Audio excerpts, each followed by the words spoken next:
Welcome back students. तो देखिए भाई, फर्स्ट लेक्चर में हमने 2D मोशन के बहुत बेसिक्स को डिस्कस किया था, है ना। और सारे डिस्कशन में जो मेन पॉइंट निकल के आया था वो ये आया था कि 2D motion is nothing but combination of 1D motion along 2 axes, है ना। एक हमारी एक्स पे 1D मोशन होती है, एक हमारी वाई पे 1D मोशन होती है। अगर मैंने एक्स वाई दोनों मोशंस को कंबाइन कर दिया, है ना, तो कंबाइन करने पे हमारी जो मोशन होती है that is called 2D motion. और बेसिकली 2D मोशन में आपको किसी भी पार्टिकल की पोजीशन को डिस्क्राइब करने के लिए you need X coordinate and also you need Y coordinate, क्योंकि वो एक्स वाई एक्सिस पे कहीं बीच में चल रहा होता है ऑन ए कर्व पाथ, है ना। सिमिलरली उसकी वेलोसिटी को बताने के लिए you need X component of velocity and also you need Y component of velocity. Acceleration बताने के लिए भी उसमें एक एक्स कॉम्पोनेंट होता है और एक उसमें वाई कॉम्पोनेंट होता है ना। ये सब बातें हमने लास्ट में डिस्कस की थी कि 2D मोशन क्या है। This is a combination of 1D along X and Y, ठीक है। उसके अलावा हमने एक और बहुत इंपॉर्टेंट बात की थी।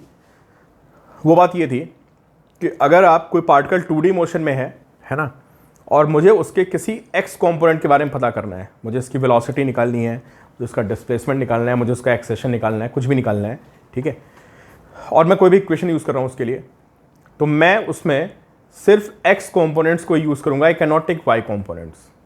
ये बात भी सबको क्लियर होनी चाहिए, है ना। कल मैंने ऐसे क्वेश्चन डिस्कस किए थे आपसे कि जब मैं एक्स पे भाग रहा था, है ना, तो मैं एक्स की इक्वेशन लगा रहा था। यू प्लस ए टी लगाना तो एक्स का लगाओगे, U T plus half T square लगाना तो एक्स का लगाओगे, थर्ड इक्वेशन लगाओगे तो वो भी एक्स की। और अगर आप उसमें क्या बोलते हैं कि अगर आप उसमें कुछ डिफरेंशिएशन इंटीग्रेशन भी कर रहे हैं तो x का हम अलग डिफरेंशिएशन इंटीग्रेशन करेंगे और हम y का अलग डिफरेंशिएशन एंड इंटीग्रेशन करेंगे। सब कुछ इंडिपेंडेंट चलता है, ठीक है। तो नेक्स्ट हमारा जो टॉपिक है 2D मोशन में बहुत से टॉपिक्स हैं, है ना। एक रिलेटिव वेलोसिटी का टॉपिक है, प्रोजेक्टाइल में भी 2-3 तरह के प्रोजेक्टाइल्स बनते हैं, है ना, और कुछ और हमारी डिफरेंशिएशन इंटीग्रेशन की प्रॉब्लम्स आती हैं, उनको हम नेक्स्ट टाइम पर डिस्कस करेंगे। तो सबसे पहले हम लोग समझते हैं प्रोजेक्टाइल मोशन क्या होती है, और ये आपका स्कूल एग्जाम में पूछा जाएगा और कंपटीशन में भी, तो बहुत इंपॉर्टेंट टॉपिक है। तो भाई प्रोजेक्टाइल मोशन क्या होती है कि आप फुटबॉल को किक मारिए, फुटबॉल की मोशन, है ना, जो फुटबॉल की मोशन होती है, जो क्रिकेट की बॉल की मोशन होती है ना, जो मिसाइल्स वगैरह होती हैं, इनकी जो मोशन होती है वो प्रोजेक्टाइल मोशन होती है। सिंपली आप किसी बॉडी को उठा के ना ऊपर नीचे ना फेंक के थोड़ा एंगल पे फेंक दो, तो जो उसका वो पाथ बनेगा दैट इज कॉल्ड प्रोजेक्टाइल, उसको हम प्रोजेक्टाइल बोलते हैं, ठीक है। तो प्रोजेक्टाइल मोशन होने की कंडीशन पता है क्या है? कंडीशन ये है कि आप उस ऑब्जेक्ट को ऊपर मत फेंकिए, आप उस ऑब्जेक्ट को नीचे मत फेंकिए। उसको अगर आपको थ्रो करना है तो थ्रो एट सम एंगल। तो अगर आप उसको किसी एंगल पर थ्रो करेंगे तो जो मोशन होगी that will be projectile motion. मैं कहना ये चाह रहा हूँ, अगर मैं इसी बात को टेक्निकल टर्म में बोलूँ कि मैं क्या बोलना चाह रहा हूँ, तो मैं ये बोलूँगा कि यार जो एक्सेलेरेशन ड्यू टू ग्रेविटी होता है वो डाउनवर्ड होता है, सबको पता है ना। एक्सेलेरेशन ड्यू टू ग्रेविटी जो होता है वो डाउनवर्ड होता है। तो अगर मैंने किसी को नीचे फेंका या मैंने किसी को ऊपर फेंका तो it's motion will be straight line motion, है ना, एक्सेलेरेटेड और रिटार्डेड। लेकिन अगर मैं किसी को ऐसे किसी एंगल पे फेंक दूंगा, ऐसे ऐसे ऐसे कहीं भी, तो ये ऐसे भागेगा, ये ऐसे भागेगा, ऐसे भागेगा। तो ये सारे जो होते हैं क्या होते हैं हमारे, ये हमारे प्रोजेक्टाइल मोशन होते हैं।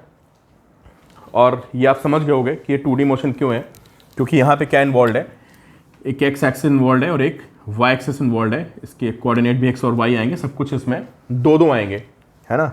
एक एक्स के लिए वैल्यू आएगी, एक वाई के लिए आएगी। तो ये हमारी क्या होगा, दिस इज 2D मोशन, ठीक है। तो आप देख सकते हो यार कि इसका हमें प्रैक्टिकल लाइफ में कितना यूज़ होता है 2D मोशन का। समझते हैं भाई कि हमारे क्या क्या काम की चीज़ें यहाँ पे प्रोजेक्टाइल मोशन में। अच्छा कोई सोचे, मुझे कोई बच्चा आंसर दे, मतलब अभी तो आप मैं रिकॉर्ड कर रहा हूँ, you can not reply, but आप सोच सकते हो कि अगर एक फुटबॉल को किक मारनी मुझे, है ना, तो इसको मैं कितने एंगल पे किक करूँ कि जिससे कि ये मैक्सिमम डिस्टेंस पे जाके गिरे। सोचो आप, अगर आप आंसर थोड़ा अपना दिमाग लगा के सोच सकते हैं तो ठीक है, और नहीं सोच पा रहे हैं तो आपको अभी पता चलेगा कि what should be angle for maximum range. मतलब मैं किसी फुटबॉल को कितने एंगल पर किक मारूंगा कि वो मैक्सिमम डिस्टेंस पे गिरेगी, है ना। या मैं किक मारूंगा किसी एंगल पे तो कितनी देर हवा में रहेगी, है ना। फुटबॉल को किक मारते हो आप तो आपको पता है ना कि डिफरेंट डिफरेंट एंगल्स पे वो डिफरेंट डिफरेंट टाइम तक एयर में रहेगी, कभी वो जल्दी गिर जाती, कभी वो लेट गिरती। ये सब चीज़ें आपको पता चलेंगी आज के लेक्चर के बाद, है ना, कि फुटबॉल को किक मारने पे कहाँ पे गिरेगा, कितना ऊपर जाएगा और कितनी देर के बाद गिरेगा।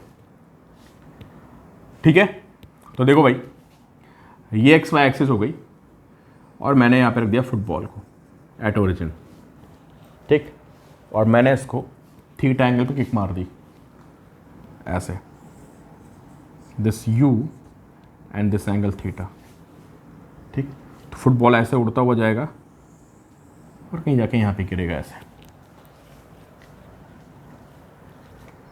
ठीक है। तो कुछ बेसिक सी बातें पहले वो दिमाग में बिठाना बहुत ज़रूरी है। सबसे पहली बात तो ये है कि इसमें दो मोशन हो रही हैं यार, एक एक्स पे हो रही है और एक वाई पे हो रही है, दोनों इंडिपेंडेंट होती हैं। अगर आपको बात नहीं पता तो आपसे क्वेश्चन सॉल्व नहीं होगा कि X and Y axis are independent. तो देखो भाई, यू से किक मारा मैंने, making angle theta with the X axis. ये बात सभी को पता है यार, नहीं पता है तो भाई मुझसे एक बार बोल देना, इसका स्क्रीनशॉट लेके भेज देना मुझे, जिन बच्चों को बात नहीं पता है ना। अभी मैं थोड़ा शहर से बाहर हूँ, मैं एक दिन में पहुँच रहा हूँ, तो मैं आपकी सारी प्रॉब्लम्स डिस्कस करूँगा। दिस वेक्टर्स कुछ बच्चों को दिक्कत है, मैंने बोला था भाई 2-4 दिन रुक जाओ, मैं वेक्टर्स कराऊँगा आपको।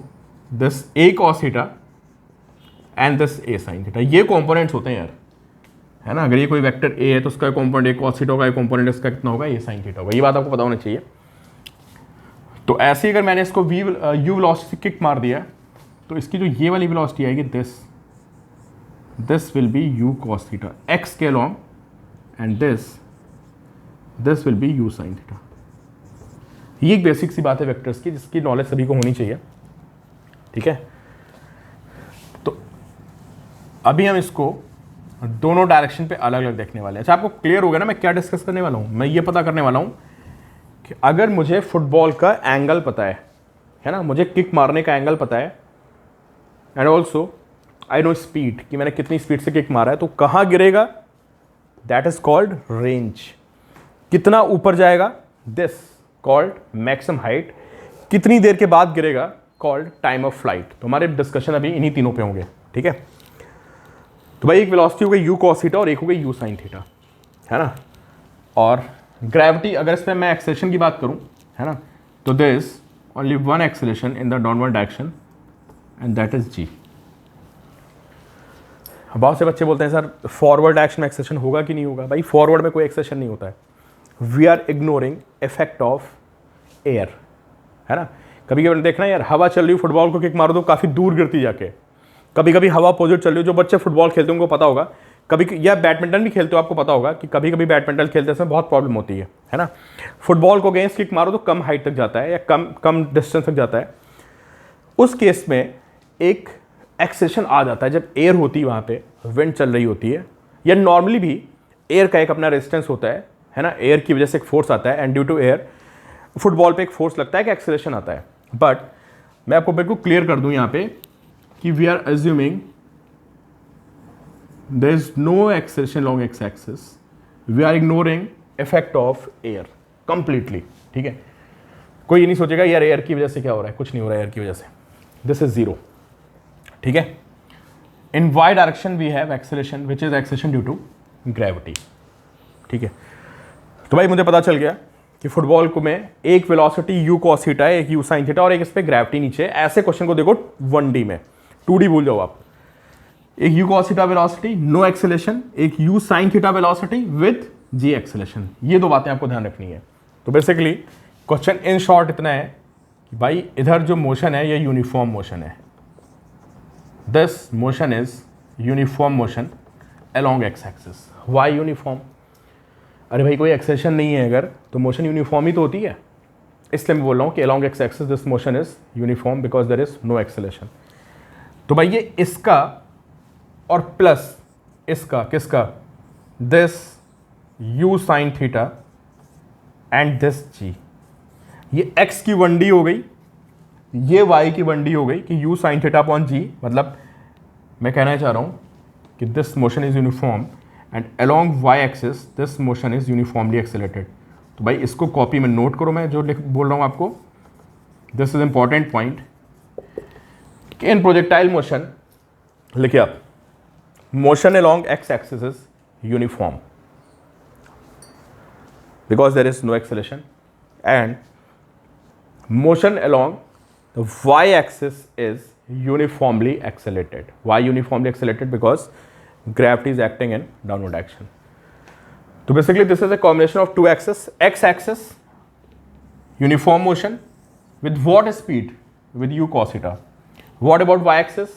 Uniformly accelerated motion with acceleration equal to g and initial velocity is you sine theta in the upper direction. मैं अगर इन दो को कंबाइन कर दूं तो ये रास्ता बन जाएगा ऐसा। सोचो, इमेजिन करो कि कोई पार्टिकल ऊपर नीचे जा रहा है, कैसे? Because of you sine theta. मैंने एक पार्टिकल को यू साइन थीटा वेलोसिटी दी है ना, ऊपर ग्रेविटी नीचे, तो ये ऊपर जाएगा ऐसे और ऐसे गिर जाएगा। अब इन द सेम टाइम सोचो कि कोई बंदा इसको pulling in the forward direction with the same speed you cos theta. तो इमेजिन करो यार कि कोई ऊपर गया ऐसे u साइन थीटा से और ऐसे नीचे आ गया। ये समझना बहुत जरूरी है, मैं आपको बता रहा हूँ। ये ऊपर गया u साइन थीटा से और ऐसे नीचे गिर गया, ऐसे जाके ऐसे इसको आना था, लेकिन यहाँ पे कोई और खड़ा हुआ है पास में जो इसको आगे खींच रहा है permanently with what speed u cos theta. तो सोचो कोई ऊपर जाके नीचे आने को गिरने को था, इन द मीन टाइम कोई इसको u cos थीटा से पुल कर रहा है, तो क्या ऐसे गिरेगा? आप सारे बच्चे समझ सकते हो यार कि ऐसे नहीं, इस बार ये ऐसे गिरेगा, है ना। तो ये बात समझ में आ गई, तो आपको सारा प्रोजेक्टाइल समझ में आ जाएगा कि एक इसमें वर्टिकल मोशन हो रही है इसकी वजह से, समझे, और साथ में इसको कोई बंदा खींच रहा है इधर, कितनी स्पीड से? u cos थीटा से। इस वजह से ये आगे चला जाएगा, तो ऐसे ना हो करके इसका पाथ ऐसा हो जाएगा, बिल्कुल सिमेट्रिकल पाथ बनेगा। पता है, जितना एंगल ये आएगा ना उतना एंगल ये आएगा।